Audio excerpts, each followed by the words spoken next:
many thanks to my supporters on Patreon. If you'd like to join them, check the link in the description. But now, enjoy the video. I'm sure that many of you have at least one interest that's fairly niche. It could be something like flower arrangement, or bug collecting, or crochet. Just something that you wouldn't expect the majority of people to really get. Well, for me, that's racing games. I know what you're thinking. The video game industry has literally never been bigger than it is right now. What used to be a pastime only for self-confessed geeks has blossomed into a hobby that can be enjoyed by almost anyone, no matter the demographic. Games that involve driving are of course part of the wider gaming landscape, but I believe that they exist in quite a unique position. Despite the fact that, like gaming as a whole, there have never been more people engaging with them than there are today, racing games are kinda irrelevant. Think about this. When was the last time you saw a general gaming YouTuber, for example, make a video about a racing game? Okay, now when was the last time you saw a general gaming YouTuber make a video about a racing game that wasn't Mario Kart? Yeah, exactly. Really, could you imagine someone like Video Game Donkey suddenly talking about Gran Turismo or Forza? Fat chance. Of course, this isn't the end-all and be-all, but rather the symptom of something much deeper. Some people will be quick to point to the perceived decline in modern racing games as the reason why, a topic which I have covered as well, but I just don't think it's that simple. Irrespective of their quality, to the mainstream audience, racing games just seem to have a strange stank to them. Sorry, I couldn't think of a better word. In some ways, they almost exist separately from the main gaming zeitgeist. This is a phenomenon that I've always been curious about, and whether you're also a die-hard racing game enthusiast, or merely just a casual enjoyer, I think you should be too. Today, I'm going to not only try and unravel how and why this came about, but also how this perception affects the games themselves, and where this could lead us in the future. Okay, racing games aren't mainstream. So what? There are plenty of niche gaming genres that serve a very specific audience, so why is this case any different? Well, there are a number of factors we need to consider. The first, and arguably most important, is that it wasn't always like this. Rewinding back to the 2000s, racing games were a lot more prominent in general gaming discourse. I recently made a retrospective on Gran Turismo with a focus on the first 6 games in particular, and during my research, I noticed this quite often. The way that media outlets talked about the games at the time was very different to how they do now. They were regularly mentioned within the same breath of other anticipated releases, and the wording used never made them seem as other. They were just games. And when it came to their popularity, the numbers spoke for themselves. Whilst it was the biggest racing franchise at this point, Gran Turismo wasn't an outlier. This is a time when racing games could be truly mainstream. Once again, the obvious response is to relate this to the quality of these games, which is fair. However, I think this perception says as much about the games themselves as it does the people who play them, and that latter point is what I want to hone in on. During this period, it's clear that racing games didn't give off the same stank, or at least nowhere near as much as they do now. Whilst people rarely ever talk about it directly, there's long been a perception that to truly enjoy driving games, you have to be into cars. Or bikes, the same idea still applies. However, whilst that tends to be the case, I strongly disagree with this in principle. I believe that as long as a game is compelling enough... I mean, playing racing games for the racing. I mean, cars, you're liking cars and motorcycles and stuff like that is a plus, but most people that play racing games are there for the racing. In my opinion, that's what I'm there for. You can still enjoy it regardless of the subject. I mean, do you need to have an interest in Italian plumbers to enjoy a Mario game? Of course, most racing games, especially those with licensed cars, tend to be more specialized, because they know that their core audience will be people who are passionate about them. Even the older Gran Turismos, in spite of their wider popularity, were prone to this as well. Because whilst they do contain systems and structures that anyone with an interest in video game design can appreciate and enjoy, they're not immediately obvious. And without that knowledge, they can just seem like dry experiences where all you do is drive cars to collect more cars. I would completely understand why the average gamer might take a glance at them and not really care. But it doesn't have to be this way. Driver San Francisco is a title that I think really highlights how a game centered on driving can still appeal to a wider audience. Released back in 2011, this game was the 5th mainline entry in the long-running Driver franchise, where you play as Detective John Tanner. But there are a few things that set it apart from its predecessors. For one, it's the first game in the series to include fully licensed cars, and two, it features a pretty unique gameplay feature where you can warp into other characters and take control of their vehicles. This opens up a number of fascinating gameplay scenarios, which the game is very happy to lean into during the course of its run. So, in summary, Driver San Francisco ties its open-world sandbox together with a fun gameplay gimmick, as well as a solid story with interesting characters to drive things along. At the same time, it features a pretty strong car roster, from the usual faces we expect to see, to legendary icons, and even some deeper cuts. This is all topped off with an intuitive arcade-style handling model that can be enjoyed by both casuals and more experienced racing game players alike. I haven't really talked about this game much on the channel before, but I have to say that Driver San Francisco is one of my all-time favorites. I think it's a masterpiece. And crucially, I don't think that's an uncommon opinion. Driver San Francisco isn't a good racing game, it's simply a good game, and that's an important distinction to make. In fact, to call it a racing game at all isn't really fair, as whilst racing is part of it, that isn't really the point. Driver SF is pretty much just an open-world action game where you happen to be limited to driving cars. In this respect, driving is merely a form of movement and style of control, rather than the defining aspect. This might just seem like semantics, but I think that this is an important factor in why the game is the way that it is, and why it's gotten attention from so many people outside of the racing game bubble. Because it shatters the predefined expectations of what a game that focuses on driving can be.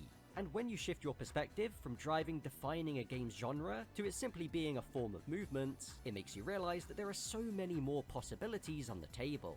So this is how some people are able to absolutely adore this game, despite having no interest in cars and driving whatsoever.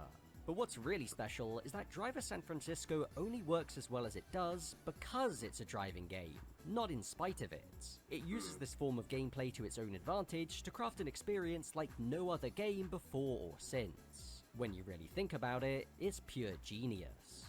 Driver SF is admittedly very strange, and I don't expect most racing games to be even half as unconventional as it is. But what it does is expose how the biases that many people often have towards driving games are totally unfounded. In basic terms, the fact that the game centers on cars and driving shouldn't be a reason to dismiss it. It's what the game does with those basic gameplay elements that really matters. Racing games no longer being relevant in the mainstream has also led to them not really being respected by the wider gaming community. In the minds of most people, they're often shunted off to the side, usually occupying the same place as sports games. After all, if you don't like a sport, why would you play a video game about it? But as I've explained and shown you, you don't have to like cars to appreciate these games. They can stand as their own experiences. In fact, how people separate vehicles from the act of driving is another thing that makes this situation so unique. There are people who like cars and think they're interesting, but have little desire to actually drive them. And for some, the opposite is true. They enjoy the act of driving, but don't care that much about the cars themselves. That's what I was saying. How much a driving game appeals to an individual will depend on their own perspective and approach. Personally, I really love cars and driving, as well as intelligently designed and structured games. Considering all of that, it's no surprise that I'm obsessed with racing games, and my YouTube channel is built around analysing and understanding them. But of course, the majority of people don't think the way I do. The thing about media is that even though people like myself will typically be the most vocal about our opinions, because we care so much about the subject and have done enough research to feel confident in our assertions, we are still the minority. And if you want your game to be successful, the easiest way to achieve that is through appealing to the majority. No matter what your niche is, whether it be in art, music, film, or whatever, I'm sure you've experienced this before, where something totally mediocre becomes unbelievably successful, and you're just left wondering if actually you're the stupid one for not thinking it's very good. In these cases, the success of that piece of media is mainly thanks to what I call the uninvested majority. It's not that the taste of the people who support it is necessarily bad, although that is sometimes true, but rather that they simply don't care that much about the media they consume. It's less about them judging the work to be truly great, but rather just good enough. To be honest, you could apply this idea to anything that is a form of expression, but also a commercial product, like cars for example. Most new cars look like ass and drive like it too, but they're made for people who don't really care and thus can't tell. Again, the uninvested majority. And of course, this also applies to modern racing games. If you know my channel, you'll be well aware of my thoughts on Gran Turismo 7. But to give a brief summary, it's a technical standout with plenty of interesting ideas that squanders its massive potential through several baffling design choices that renders its main single player as just a tutorial, and the post-game experience a never-ending grind where nothing feels truly fun or rewarding. Your average live service, I suppose. Now, everyone's opinion of the game will be slightly different, and I appreciate that. I like However, the rank mode. what I don't appreciate are the comments I used to see effectively implying that none of my complaints are valid because the game looks so good and the cars are so fun to drive, and have you tried VR? OMG, you're missing out, bro. This argument is stupid for pretty obvious reasons, but the core idea of GT7 being technically impressive is fair. But the thing is that even though most of them aren't as confrontational about it, a lot of people who play games like these feel a similar way. I know people in real life who play GT7 like this, just booting it up every once in a while to enjoy driving their favourite cars around, but not engaging on any deeper level. If that's how people want to interact with the game, then fair enough. But once again, they seem to be the uninvested majority. See, when I jump on Gran Turismo, I like to do the rank mode, like the competitive rank mode, a lot. I mean, the cars and all, I like to look at the cars, but I mainly jump on there for the competitive rank and driving and stuff like that, and racing. You might think that situations like these are exactly the reason why we have critics. People who are far more experienced with and invested in a medium than the average person, and so are able to use their position of influence to break down what makes a piece of media fundamentally good or bad. But let's be real, does anyone actually respect the opinions of game journalists? Nope. To most of us, they're just an easy punching bag.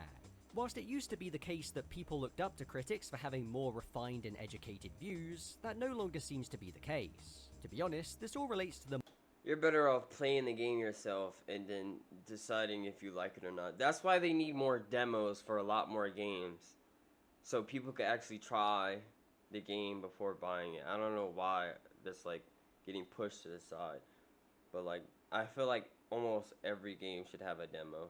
So you like say if it's a story game, right? You play the like prologue, right? And that's the demo, and then it just cuts off right there, and then if you want to continue, you buy the game. Or like a racing game, you get like a race or whatever, you're limited on whatever cars that they allow you to drive, and then a track or something like that. Or like fighting games, like I feel like demos will boost up sales and people will actually buy the game, or like I don't know. I feel like it'll be more easier for people to like buy a game by using a demo. more widespread problem that is the declining quality of journalism. More often than not, it just feels like their opinion is whatever they think will cause the least amount of backlash, rather than a pointed critique of the given subject. So considering all of this, it helps to explain why GT7 hasn't fundamentally changed in spite of its pretty glaring deficiencies. The issue of the uninvested majority is one that you can naturally apply to any type of game, but I feel like racing games are particularly susceptible just because of the simplistic view people often have of them. Look nice, drive well. That could be the tagline of most racing games in current day. But not all of them. There have been plenty of indie titles in recent years that try to do things differently, both through providing new and interesting experiences, as well as homages to previous styles of racing game that the AAA industry has seemingly left behind. However, for as refreshing as these games are, their impact on the mainstream audience will always be limited. Whilst indie gaming generally has seen quite a boom in recent times, with there being a number of breakout success stories, within the realm of driving, the results have been far more modest. Even though some have become cult classics, they don't seem to have any degree of influence on the direction of the medium as a whole. Again, it all comes back to how racing games are perceived by the masses, and as a result, the types of experiences people come to them for. Ooh, what's The that? reason why this is the case What game is relates that? to why games like these even exist. The relation between Ooh. a driving game and a driving simulator is somewhat complicated. Although we tend to think about simulators as a more recent concept, in truth, the first ever driving games were exactly that. Simulations of driving and not much else. The way I think about it is that a racing game can be a simulator, but a simulator is not inherently a game. People often try to categorize them based on how realistic the driving is, even coming up with halfway terms like simcade. But to be honest, I think that's a fool's errand. Because not only does that potentially change how we categorize games as time goes on and they become outdated, it also ignores what the point of a game is. If Driver San Francisco had simulation physics, would that make it a simulator? I guess, but also not really because that isn't the focus. Either way, I don't really care because I know for certain that it would still be a damn good game. And the opposite is also true. A bad simulator is still a simulator. The fixation on realism can be felt in gaming generally, especially in the graphical department.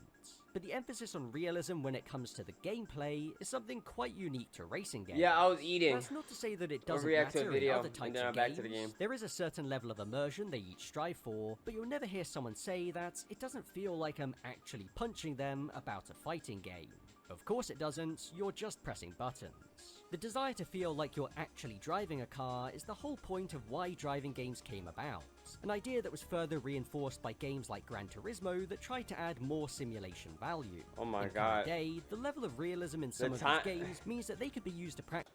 We leveled up so much from that to this. That's insane, I ain't gonna lie. This real-life driving techniques. This means that these games are effectively learning tools, something you're not going to see in other genres outside of dedicated simulators. So, hopefully you can now understand how racing games ended up in such a unique position. I feel like this explains a lot of things, such as why racing games are often considered differently from most others, and also why many of them can get away with such blatantly terrible design, and so many people simply don't care or even notice. But racing games are still games, and we should care. You can probably work out by now that it's the double standard on show that really grinds my gears. The sorts of things that I know would get criticized to no end in other types of games often barely gets detected by the general fan base when driving. Bro, it's just a racing game. People want more out of racing games. I don't get it. Like, it's a racing game. You're playing it the race. That's mainly why I play racing games, is the race. I mean, the cars and stuff like that, car list, da da da da da. It is what it is, but I mainly came there to race. I don't get what everybody wants to do. Everybody wants to do all this extra stuff with racing games, but it's a racing game, not Mortal Kombat or Grand Theft Auto. It's racing. Like you see what Unbound did. Unbound, you got like mad different activities that's low-key not even racing anymore. Like the thing. Where it's like a area where you like smashing barrels and stuff like that, da da da da, and doing little activities. I mean, it's Need for Speed, but like, still, no one races on there like that anymore. Like, if you could rarely like get an actual race in on Unbound. It's kind of sad. Like, there's literally no racing in that game anymore. Is involved. And then when you dare to point them out, you get labeled as a whiner and complainer by people who seem to believe that, just because it centers on driving, game design somehow no longer matters. It's pretty sad. So yes, I think the casual perception of racing games is unintentionally making them worse. But even if they were still good, I don't think that would solve the problem. There's no denying that, even at their best, racing games are kind of shallow. They're never going to carry the same emotional weight that you'll find from other games. There is no plot or characters. Except... Bro, it's a racing game. You are the character. What the fuck is this nigga talking about, bruh? Bro, it's a racing game. He wants a story. Bro, what the fuck? You could tell this dude does not actually like race. Like he doesn't actually race. When he plays Gran Turismo, he doesn't actually like race, if you know what I mean, like competitive wise. He's like, I lost. It is what it is. Da, da, da, da. He's not a racer. He's not a racer at all. Except when there are. Racing games with storylines are not especially common, but every once in a while there comes a title that gives it another go. The general perspective is that racing games don't really need plot or characters to be good, and this is true. Some of the most highly acclaimed races ever made feature nothing of the sort, instead relying solely on the strength of their gameplay. But that doesn't mean that a good story can't make a great racing game even better. It's just that most of the time they feel kind of pointless, either existing as a separate side mode which most people ignore, or integrated within the main campaign but having little to no consequence. If you ask me, for a story to actually... Yo, I really want to try F126. Story mode, the career mode, the side career mode thing. I actually want it because the graphics look insane on there, bro. And if I had a sim setup, bro, what? Yo, oh my god, this game will be fun. be worthwhile, it has to have consequences for the gameplay. In most racing games that have them, the only thing that the story influences is the next cutscene. But there is one game I know that breaks the mold. Driver San Francisco is a title that released in 2011. Okay, we don't need to do this again. Bro, I was about to Yes, say, Driver this SF nigga's just once talking again about this shows game just all what's the time. possible. Not only does the story dictate all of John Tanner's actions and thus adds meaning to every event, it's also the driving force behind the unique gameplay. As the story progresses, new twists and devices are added into the mix based on the situation Tanner finds himself in throughout the game's evolving narrative. It's a near-perfect marriage between story and gameplay. It makes everything you do and everything that happens to you feel meaningful. When it comes Bro, just play a decision-based game then. Like, what the hell is this nigga talking about? down to it, there are two main types of racing games: closed circuit races and open world races. For narrative purposes, the latter is definitely preferable since there's just so many more avenues for divergent gameplay. Closed circuit races, on the other hand, just don't really lend themselves to storylines as well, because for that to work, there needs to be a certain level of structure. So what happens is that either the story feels completely disconnected from your own actions as the player, or it just becomes a linear series of set tasks in which you have zero agency. Neither outcome is really ideal. To be honest, I don't know of any circuit racing games with storylines that I would consider as good, or at least good enough to justify their inclusion.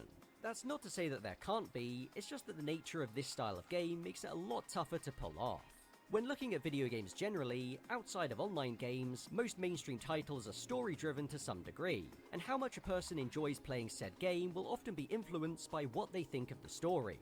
But even for racing games that could be described as story-driven, the actual quality of the story usually doesn't really matter. Their purpose is much more functional than emotional.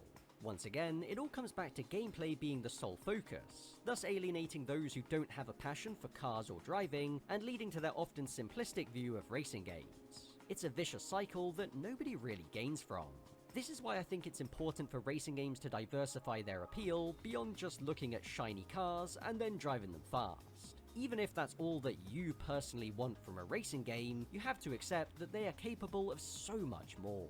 And this is precisely why I've always championed intelligent game design in racing games. Because even though certain games might not benefit much from a story mode, any game can be improved with sharper game design.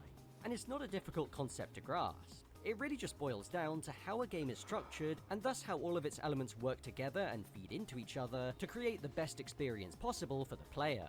It's a basic principle that underlines most games, but often gets misunderstood or totally ignored when it comes to racing games. Whilst people obviously know which racing games they like and which ones they don't, it's my belief that a lot of people don't fully understand why.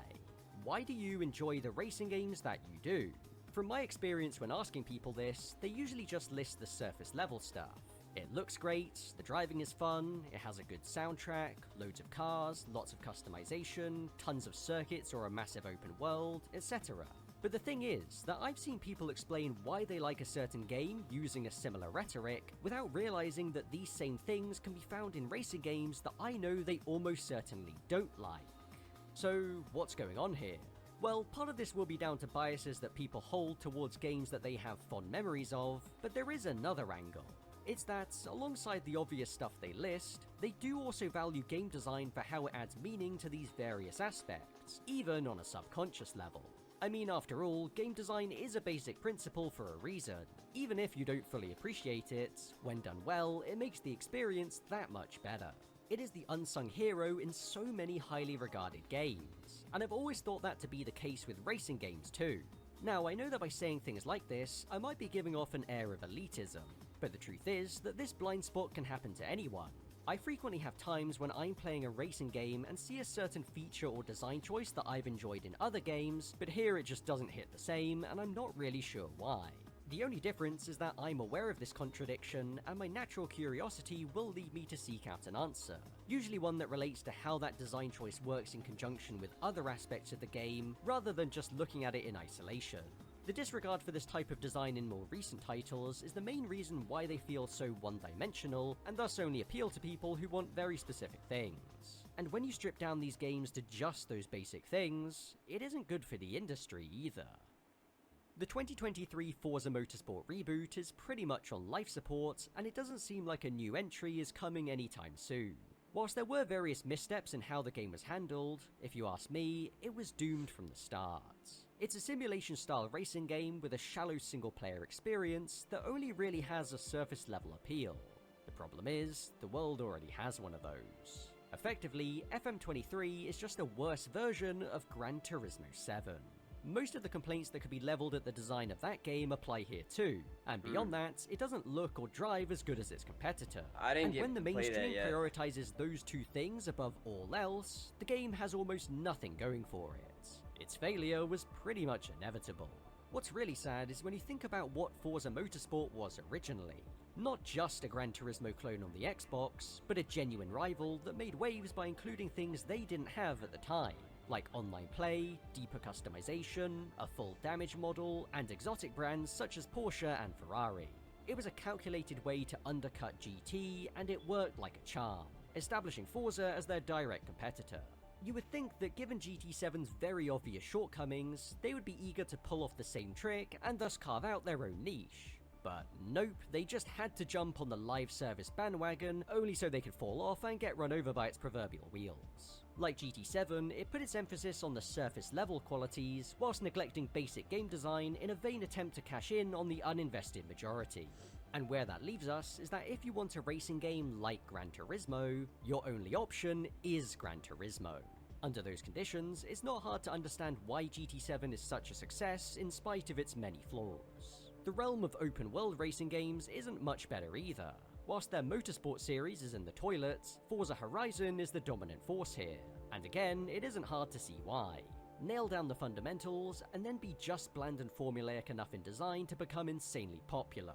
And because of that, most other open world racers on the market, like the Crew Motorfest and TDU Solar Crown, take a similar approach. But if we already have Horizon, then what's the point? These games say and do nothing interesting, and it only makes me wonder how much longer they have left. By now, you should be able to understand not only what— I do understand where he's coming from, because Solar Crown really fell and flopped so fucking hard. So fucking hard. It's sad. They had some cool features like interaction with the cars and stuff like that, turning lights, etc. Those small features here and there. But over that, oh my god, it was so... I think I played like 1 or 2 online races because it was so hard to fucking find an online race because the player base was like non-existent. Like, oh my god. Why the mainstream looks down on racing games, but also how this perception is hurting the quote-unquote genre. Do you want to live in a world where racing games are made specifically for people who don't really care about racing games? Because as time goes on, it feels like we're getting closer and closer to that reality. So, I've laid out the problem in as much detail as I can, but are there any solutions? Whilst I like to think that this video might have some impact on the way people think, it's really just a drop in the ocean. For there to be any meaningful change, I think it has to come from within the industry. For people to truly understand how varied and creative racing games can be, there needs to be varied and creative racing games. One game from 14 years ago isn't going to be enough to start any sort of movement, but it does show just one of many possibilities. However, the desire for change has to be self-motivated. At this point, franchises like Gran Turismo and Forza Horizon are simply too big to fail. They have no reason to change because no matter what they do, they will always be on top. The next game in either series can be a complete dumpster fire in almost every aspect, but as long as they A, look good, and B, drive well, they're still gonna do just fine. To put it bluntly, racing games need visionaries. Not just people who can look at something that was successful and say, yep, that worked, let's just do that again. For as much disdain as I have for what he's done with the franchise recently, there's no denying that Gran Turismo series producer Kazunori Yamauchi is one of these visionaries. His original concept for the series was totally different from any racing game on the market at the time, but he didn't design the original Gran Turismo thinking that it would be a smash hit and bring him fame and fortunes. He just did it because he wanted a game like it to exist. He was pretty much entirely self-motivated, and that passion really comes through in the end product. In the years to come, hopefully there can be more people who find themselves in a similar position, breaking boundaries and showing just what this medium is capable of. A racing game can be an action-adventure game. A racing game can be a role-playing game. A racing game can be a strategy game. A racing game can be anything. Just because a game uses cars as its primary method of movement doesn't mean that it's any less capable of providing meaningful experiences. Even saying that out loud makes me realize just how stupid that assertion is. But you would be shocked by the amount of people who think it's true. Unfortunately, modern racing games have done nothing to help this perception. But if this does change, then maybe, just maybe, racing games will finally get the respect they deserve.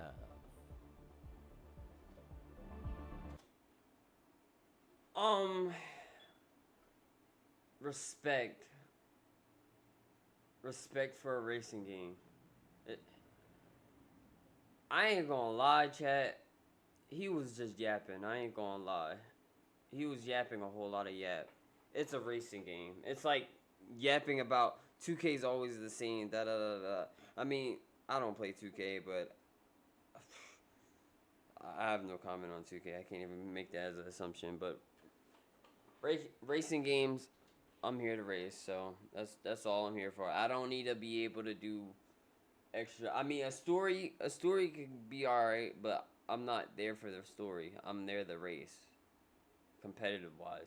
I need a racing game where it's like how imagine a racing game, right?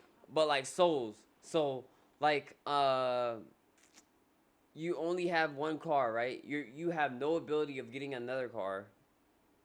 And it's all like underground and shit like that. Like Most Wanted, but like say take away where you're not allowed to have extra cars. You only can have that one car. And then what you call it? Like when your heat is up and you change the color of your car, it'll bring it down, da da da da, etc. etc. But you're only stuck with one car. And it's like Souls or whatever. And oh wait. It's like bits and pieces of Need for Speed did that. So like Unbound, you got like when you go out to go get your money, you have to come back and drop it off to your safe house, or you'll lose all your money and stuff like that. So yeah, like things like that, but you only allow one car. Like if that makes sense, like some type of Souls game. But I feel like this dude was just yapping. I ain't gonna lie, chat. This dude was definitely just yapping, bro. Number one answer, motor mind, don't try to be different and stuff. Race games got me into cars, not the other way around. Wait, what? Racing games got me into cars, not the other way around. So cars didn't get you into racing games. Oh, I get it. I mean, it is what it is. But yeah, I feel like this whole video was just a yap fest. I ain't gonna lie. I have no problem with the racing games nowadays. I mean, in my eyes, I mean, we got new cars coming out here and there, but everything's damn near turning to electric cars, sadly. So I can't really say in the future. We're always gonna be driving old cars and stuff like that, like a old Nissan Silvia and stuff like that. And all the new cars is on bits and pieces of like hypercars. No one is like the sports cars are like slowly like going like this for sports cars. Like the high end cars, like you seen the Koenigsegg. There's a new Koenigsegg. You got the Corvette, and I think a new Mustang. They're like, I wouldn't even really say. Would y'all call a car that's going over 1,000 horses a sports car, or a supercar, or a hypercar? Wait, no. That's a terrible take. That's a terrible take. Because in my opinion, hypercars are cars that are hard obtaining. If that makes sense. Like, how do I make sense? Like,